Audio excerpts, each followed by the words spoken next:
નમસ્કાર, સાંજના સમાચાર બુલેટિનમાં આપનું સ્વાગત છે। સૌપ્રથમ જોઈએ અત્યારના મુખ્ય સમાચાર। ભાજપા દ્વારા ગુજરાતની સ્થાનિક સ્વરાજ્યની ચૂંટણીઓ માટેનો ધમધમાટ શરૂ। કમલમ ખાતે ઉમેદવારોની પસંદગી પ્રક્રિયામાં ભાગ લેનાર નિરીક્ષકોની યોજાઈ કાર્યશિબિર। મહાનગરો માટે બીજા તબક્કાની ગ્રાન્ટની મુખ્યમંત્રીએ કરી જાહેરાત। 31 ઓક્ટોબરે સરદાર પટેલની જયંતીની ધામધૂમથી ઉજવણી કરવા રાજ્ય સરકાર સજ્જ। વિવિધ થીમ પર યોજાશે કાર્યક્રમો।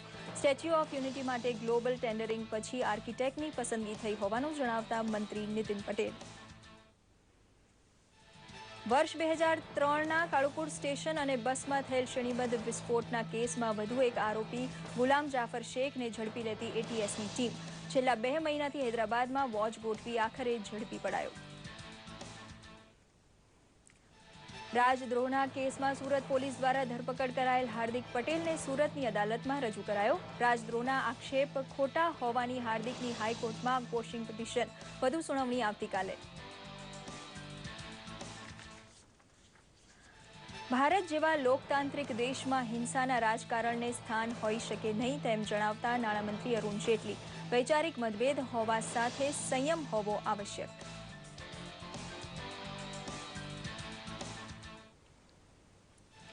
દેશમાં પ્રવર્તતી અસહિષ્ણુતા પ્રત્યે ચિંતા વ્યક્ત કરતા રાષ્ટ્રપતિ માનવતાવાદનો નાશ ન થાય તે માટેની આવશ્યકતા પર ભાર મૂકતા પ્રણવ મુખર્જી।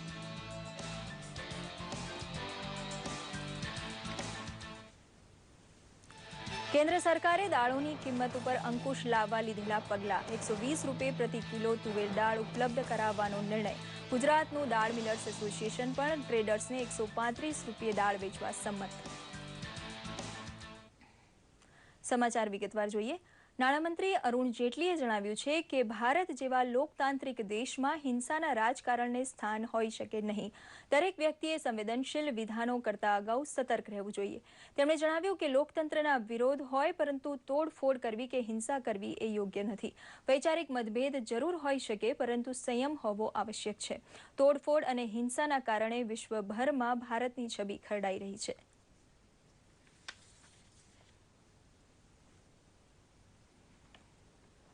किसी प्रकार की वैंडलिज्म से या किसी प्रकार के दबाव से ऐसी घटना करना जो पिछले कुछ दिनों में हमने देखी है, जिसके माध्यम से अपना विरोध प्रकट करना, वो भारत में जो बहस का स्तर है लोकतंत्र का उसको ऊपर नहीं ले जाता, उसको नीचे ले जाता है और हमारे राजनीतिक क्षेत्र की विश्वसनीयता को भी कम करता है। इसलिए भारतीय जनता पार्टी की ओर से भी, सरकार की ओर से भी हम सबसे अपेक्षा करेंगे, चाहे कोई हमारा राजनीतिक विरोधी है या राजनीतिक मित्र है, कि कई विषय विशेष रूप से ऐसे हैं जो बहुत संवेदनशील हैं और इसलिए संयम के साथ अपनी बात कहना, अगर विरोध भी प्रकट करना है तो वो एक संयम के साथ विरोध प्रकट करना ये बेहतर होगा। ऐसे हथकंडे सचमुच में स्पष्ट रूप से निंदनीय हैं। દેશમાં પ્રવર્તી રહેલી અસહિષ્ણુતા પર રાષ્ટ્રપતિ પ્રણવ મુખર્જીએ ચિંતા વ્યક્ત કરી છે। પશ્ચિમ બંગાળના વીરભૂમના એક કાર્યક્રમમાં રાષ્ટ્રપતિ પ્રણવ મુખર્જીએ જણાવ્યું હતું કે માનવતાવાદને કોઈ પણ રીતે બચાવવો જરૂરી છે। ભારતીય સભ્યતાએ અત્યાર સુધી તમામ અસહમતિ તથા મતભેદોનો સ્વીકાર કરીને પણ સહિષ્ણુતા જાળવી રાખી છે। ભારતની 5000 વર્ષ જૂની સભ્યતા જીવંત હોવાનું એકમાત્ર કારણ એ છે કે વિવિધતામાં એકતાની તાકાત આપણા દેશમાં છે। ભારતીય સભ્યતાએ વિભિન્ન વિચારધારાઓનો સ્વીકાર કર્યો છે। તેમણે તમામ નાગરિકોને એકબીજાને પ્રેમ કરવા તથા સદભાવના જાળવી સામૂહિક એકતાની તાકાતને ફરીથી જીવંત કરવા માટે આહ્વાન કર્યું હતું। ભારતીય સભ્યતા સહિષ્ણુતાના જોરે જ 5000 વર્ષ સુધી ટકી રહી છે। આપણું બંધારણ તમામ વિચાર ભેદોને અધિકાર આપે છે। તાજેતરમાં વધી રહેલી નફરત તથા અસહિષ્ણુતાની વધતી ઘટનાઓથી વ્યથિત થઈને રાષ્ટ્રપતિએ સમાજમાં સહિષ્ણુતા તથા માનવતાવાદનો નાશ ન થાય એ માટે તેની આવશ્યકતા જણાવી હતી। દાળની વધતી જતી કિંમતોએ સામાન્ય માણસની કમર તોડી નાખી છે, ત્યારે કેન્દ્ર સરકારે આ મુદ્દે તાત્કાલિક પગલાં લીધા છે। ત્વરિત પગલાંના ભાગરૂપે 2000 મેટ્રિક ટન તુવેર દાળ તથા 1000 મેટ્રિક ટન અડદ દાળ આયાત કરવાનો નિર્ણય કરાયો છે। કેન્દ્રીય ભંડારો તથા સફળના સ્ટોર પર 120 રૂપિયાના દરે તુવેરની દાળ ઉપલબ્ધ કરાવવાનો નિર્ણય લેવાયો છે। ગઈકાલે નવી દિલ્હીમાં કેબિનેટ સચિવ પી.કે. સિન્હાની અધ્યક્ષતામાં એક ઉચ્ચ સ્તરીય બેઠક બોલાવાઈ હતી, જેમાં દાળોની વધતી જતી કિંમતોને કિંમતોને અંકુશમાં લાવવા આ નિર્ણય લેવાયો હતો. આ બેઠક બાદ તેમણે જણાવ્યું હતું કે દિલ્હીમાં કેન્દ્રીય ભંડારો તથા સફલના તમામ 400 કેન્દ્રો દ્વારા આયાત કરવામાં આવેલી દાળનું વિતરણ તાત્કાલિક શરૂ કરવામાં આવશે. દરમિયાન કેન્દ્રીય મંત્રી રાધા મોહન સિંહ તથા રામવિલાસ પાસવાને અલગ અલગ પત્રકાર પરિષદને સંબોધતા જણાવ્યું હતું કે દાળ અને ડુંગળી જેવી જરૂરિયાતની વસ્તુઓની કિંમતમાં ઘટાડો થવો જ જોઈએ. દાળની વધેલી કિંમતોને અંકુશમાં લેવા ગાંધીનગરમાં દાળના મિલર્સ એસોસિએશનના પ્રતિનિધિઓ અને મંત્રી ભૂપેન્દ્રસિંહ ચુડાસમા વચ્ચે એક બેઠક યોજાઈ હતી. બેઠકમાં મિલર્સ એસોસિએશન આયાતી દાળ આગામી 2 મહિના માટે 135 રૂપિયા પ્રતિ કિલો ટ્રેડર્સને વેચવા અને સંમત થયા હોવાનું બેઠક બાદ શ્રી ચુડાસમાએ જણાવ્યું હતું. ગુજરાતના વેપારીઓએ પણ 1% માર્જિન નફો લઈને જ વેચવાનું જણાવ્યું છે. આથી પ્રજાને લગભગ 137 રૂપિયા કિલો દાળ મળે એવી આશા સેવાઈ રહી છે. દાળનો પાક ઓછો થતાં કિંમત વધુ હોવાનું અને 2 મહિના બાદ નવો પાક બજારમાં આવતા આ સમસ્યા નહીં રહેવાનું પણ શ્રી ચુડાસમાએ જણાવ્યું હતું. આગામી સ્થાનિક સ્વરાજની ચૂંટણીઓ માટે ભાજપા દ્વારા તૈયારીઓનો ધમધમાટ શરૂ થઈ ચૂક્યો છે. ઉમેદવારોની પસંદગી પ્રક્રિયામાં ભાગ લેનારા નિરીક્ષકોની કાર્ય શિબિરમાં મુખ્યમંત્રીએ જાતે ઉપસ્થિત રહી માર્ગદર્શન આપ્યું હતું. સરદાર જયંતીને ધૂમધામથી ઉજવવાનો પણ નિર્ણય લેવાયો હતો. એક રિપોર્ટ. આવી રહેલી પાલિકા ચૂંટણીઓની તૈયારીઓનો આરંભ થઈ ચૂક્યો છે. ભાજપ પ્રદેશ કાર્યાલય કમલમ ખાતે ભાજપના ઉમેદવારોની પસંદગી પ્રક્રિયામાં ભાગ લેનાર નિરીક્ષકોની કાર્યશિબિર યોજાઈ ગઈ.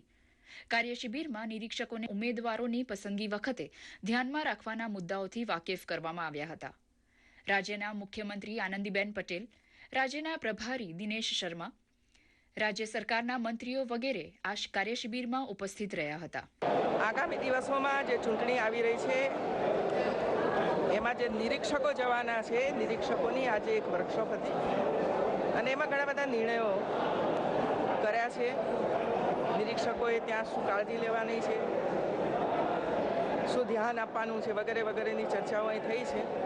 ગતિશીલ ગુજરાતની ગતિ યથાવત રાખવા મહાનગરોને બીજા તબક્કાની ગ્રાન્ટની ફાળવણી કરવાની પણ બેઠકમાં જાહેરાત કરી હતી.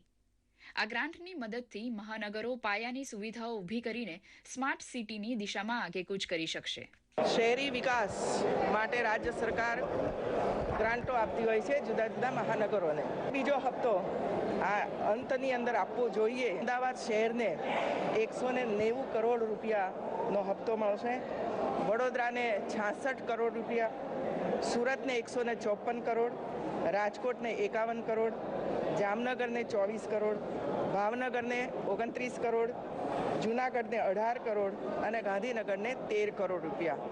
બેઠકમાં 31મી ઓક્ટોબરે સરદાર વલ્લભભાઈ પટેલની જન્મજયંતિની ઉજવણી ધામધૂમથી કરવા વિશે પણ નિર્ણય લેવામાં આવ્યો હતો. એટલે કે 31 ઓક્ટોબર સરદાર પટેલની જન્મજયંતિ છે. ગાંધીનગરની અંદર 30 મીટર ઊંચી સરદાર સાહેબની એક સ્ટેચ્યુ મૂકવાના છીએ અને લગભગ 2-2.5 બાળકો એ સરદાર સાહેબના યુનિફોર્મમાં આવે, ડ્રેસમાં આવે અને અડધો કલાક દરેક બાળક વાંચન કરે, વાંચે સરદારનો કાર્યક્રમનું આયોજન થયું છે. આરોગ્ય મંત્રી નીતિનભાઈ પટેલે સ્ટેચ્યુ ઓફ યુનિટી માટેના ગ્લોબલ ટેન્ડરિંગ પછી આર્કિટેક્ટની પસંદગી થઈ ચૂકી હોવાની જાહેરાત પણ કરી હતી. નરેન્દ્રભાઈએ એ વખતે નક્કી કરેલું કે વિશ્વની ઊંચામાં ઊંચી પ્રતિમા સરદાર સરોવર ડેમ જ્યાં છે એ સ્થળ ઉપર બનાવવામાં આવે અને એનું કામ આપણે શરૂ કર્યું છે. બનાવવા માટેની જે ટેકનોલોજી છે, એનું જે આર્કિટેક્ચર કે એન્જિનિયરિંગ કામ છે એ સમગ્ર દુનિયાના જે પ્રતિષ્ઠિત કોન્ટ્રાક્ટરો અથવા આર્કિટેક્ટ અથવા ટેકનોલોજીવાળા જે લોકો છે એમને નિમંત્રણ આપી અને આપણે એનું ગ્લોબલ ટેન્ડર બહાર પાડ્યું હતું. આ સાથે જ રાજ્યમાં પાલિકા ચૂંટણીની તૈયારી માટેના ચક્રો ગતિમાન થઈ ચૂક્યા છે. દૂરદર્શન સમાચાર, ગાંધીનગર. વર્ષ 2003માં કાલુપુર ખાતે એએમટીએસની બસોમાં થયેલા શ્રેણીબદ્ધ વિસ્ફોટના કેસમાં રાજ્યની એટીએસ ટીમે એક વધુ આરોપીને હૈદરાબાદ ખાતેથી ઝડપી લીધો છે. મૂળ અમદાવાદના દરિયાપુરનો રહીશ આરોપી ગુલામ જાફર ગુલામ હુસેન શેખ છેલ્લા કેટલાક સમયથી હૈદરાબાદમાં પોતાના કુટુંબ સાથે છુપાઈને રહેતો હતો. આરોપીને ઝડપવા માટે એટીએસની ટીમ છેલ્લા 2 મહિનાથી સઘન પ્રયાસ કરી રહી હતી. હૈદરાબાદમાં વોચ ગોઠવીને આખરે આરોપીને ઝડપી લેવામાં આવ્યો હતો. આ ગુનાની તપાસ અમદાવાદ શહેર ક્રાઇમ બ્રાન્ચ કરી રહી હોવાથી આરોપીનો કબજો તેને સોંપવામાં આવશે. આરોપી ગુલામ જફરે 32 બોરના કુલ 140 કાર્ટીજ આ ગુનામાં ઝડપાયેલા આરોપી મોહમ્મદ ઝહીર મોહમ્મદ ઇકબાલ શેખને પૂરા પાડ્યા હતા.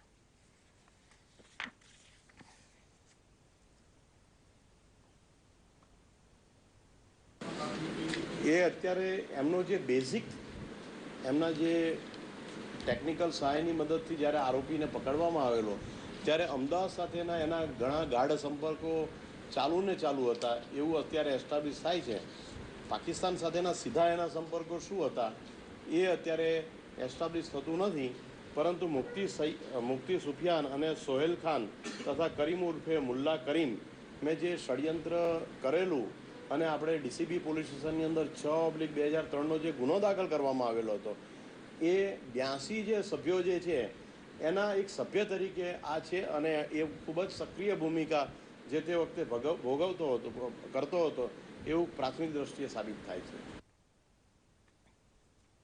રાજદ્રોહના કેસમાં ગઈકાલે રાજકોટથી ધરપકડ કરી સુરત લઈ જવાયેલ પાટીદાર અનામત આંદોલન સમિતિના હાર્દિક પટેલને સુરતની ફાસ્ટ ટ્રેક કોર્ટમાં હાલ રજૂ કરાયો છે. દરમિયાન હાર્દિક પટેલ સામે નોંધાયેલા રાજદ્રોહના ગુના સામે તેના પિતા ભરત પટેલે આજે હાઈકોર્ટમાં ક્વોશિંગ પિટિશન દાખલ કરી હતી.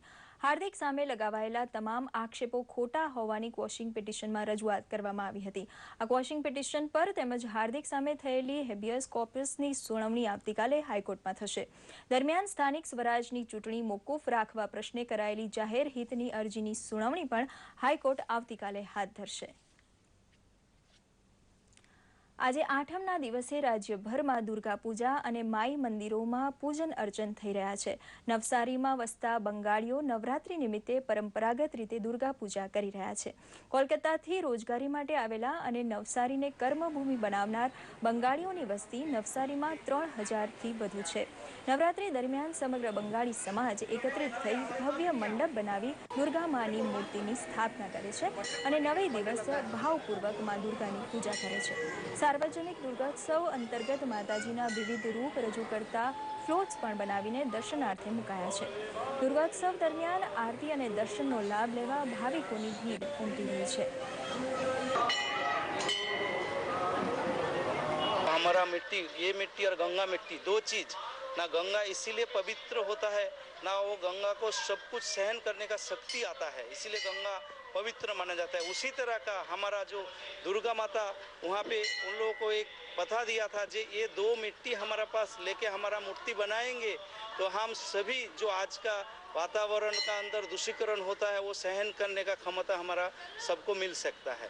जो अशुभ का संहार करता है, इस हिसाब से वो दो मिट्टी लाके हमारा मूर्ति बनाना पड़ता है. यही पता है. દર વર્ષે લુંચી પર મા દુર્ગાના દર્શને આવું છું. સપ્તમી, અષ્ટમી, નવમી દર વખતે વિસર્જન વખતે બી હું અહીંયા બંગાળી લોકોને સાથ આપું છું ને દર વર્ષે હું અહીંયા દર્શન કરવા આવું છું માનું. અખિલ ભારતીય વિદ્યાર્થી પરિષદ દ્વારા જૂનાગઢમાં નિર્ભયા વિડીયો કોન્ફરન્સનું આયોજન કરવામાં આવ્યું હતું. નવી દિલ્હી ખાતેથી આવેલા મહિલા અગ્રણીઓએ સંકટ સમયે સ્વરક્ષા કેમ કરવી તેમજ મહિલા હેલ્પલાઇનના ઉપયોગ અંગે સમજણ આપી હતી. ખાસ કરીને નવરાત્રિમાં યુવતીઓની પજવણીની સમસ્યા વધતી જતી હોય છે ત્યારે કોલેજના છાત્રોને આ દિશામાં સજાગ રહેવા માહિતી આપવામાં આવી હતી. એબીવીપી મહિલા પાંખના અધ્યક્ષ મહેમદાબેન નાગરે આ પ્રકારની ડિબેટ યોજવાથી મહિલાઓમાં પણ આત્મવિશ્વાસ નો संचार થતો હોવાનું જણાવ્યું હતું. वुमेन सेफ्टी को लेके वो और उसके व्यूज़ हम लोग एक्सचेंज कर रहे हैं. हम ये चाहते हैं कि ये प्रोग्राम से जो भी वुमेन है उनको एक अच्छा रास्ता मिले. જે પણ પરિસ્થિતિ અમારી સામે આવે છે એની સામે કેવી રીતના લડવું જોઈએ અને કયા ફેક્ટર્સ છે જે અમને કામ આવે કે કોઈ પણ અમને છેડતી કરે તો આપણે સ્ટ્રોંગ બની અને અંદરથી વિમેનને નબળી નહીં ગણવાની. ઈ અબડા નથી, ઈ સબડા છે. फूल नहीं चिंगारी है, ये भारत की नारी है। યુવા દિલોની ધડકન શાહિદ કપૂર અને આલિયા ભટ્ટ તેમની ફિલ્મ શાનદારના પ્રમોશન માટે અમદાવાદ આવ્યા હતા. સામાન્ય રીતે દર શુક્રવારે ફિલ્મો રિલીઝ થતી હોય છે, પરંતુ શાનદાર ફિલ્મ દશેરાના દિવસે ગુરુવારે રિલીઝ થવા જઈ રહી છે, જેના પ્રમોશન માટે અમદાવાદ આવેલા બંને ફિલ્મી કલાકારોએ પત્રકારો સાથે સંવાદ કર્યો હતો, તેમજ ચાહકોને પણ મુલાકાત આપી હતી.